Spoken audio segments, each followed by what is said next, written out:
Tulemas on pikad pimedad talveõhtud. Väga hea oleks teada, kuidas vahetada oma autol pirne ja kontrollida tulesid. Nii palju kui on automarke, nii palju on ka erinevaid laterneid.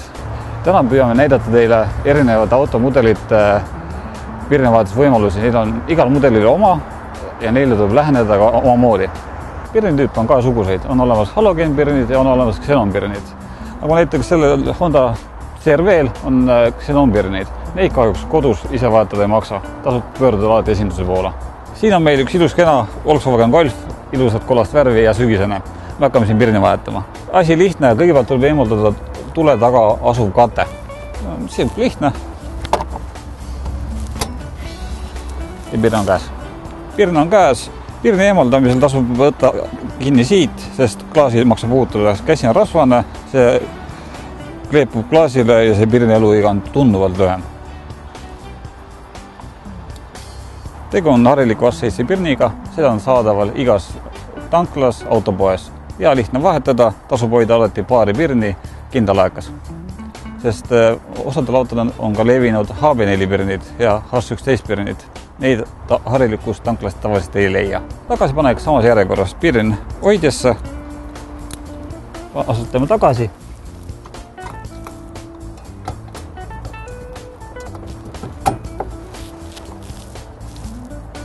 Ta fikseerub metallise klõksuga ja hiljem paigaldame ka katte. Tasub saada silikoniga kokku teha, et lihtsam kiirem paigaldada oleks.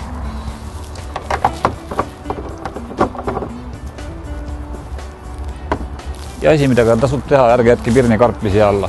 Siin on meil tegu uuema avensisega. Üritame vahetada siin pirni. Ja kapoti avamisel selgub, et siin on all mootorikatted. Et siin pirni vahetada tuleb eemaldada täielikult see kate ja siis pääseme ligi ka tule taga asuvale kattele.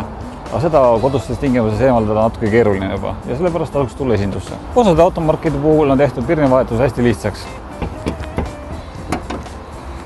Peale vaadates tundub, et seda tuld on pirni on võimatu ise vahetada, aga tegelikult on asi lihtne. Eemaldame 2 varrast ja meil on tuli käes. Lisaks sellele, et talvel on pime, on talvel külm. Külmaga muutuvad plastid täidid rabedaks. Selle vastu aitab lihtne asi. Käivitage mootor, laske automootor soojaks, sellega soojeneb kapotialune. Ja siis on ka lihtsam vahetada pirne. Plastdetailid on paremini avatavad. Kui pirni vahetus tundub sulle keeruline, ära seda ise kodus tegema hakka, sest sul on väga lihtne kaotada palju raha, sest tuli võib maksta 1000 eurosid. Tule meie juurde, me vahetame sul pirni ära. Tule Amservi.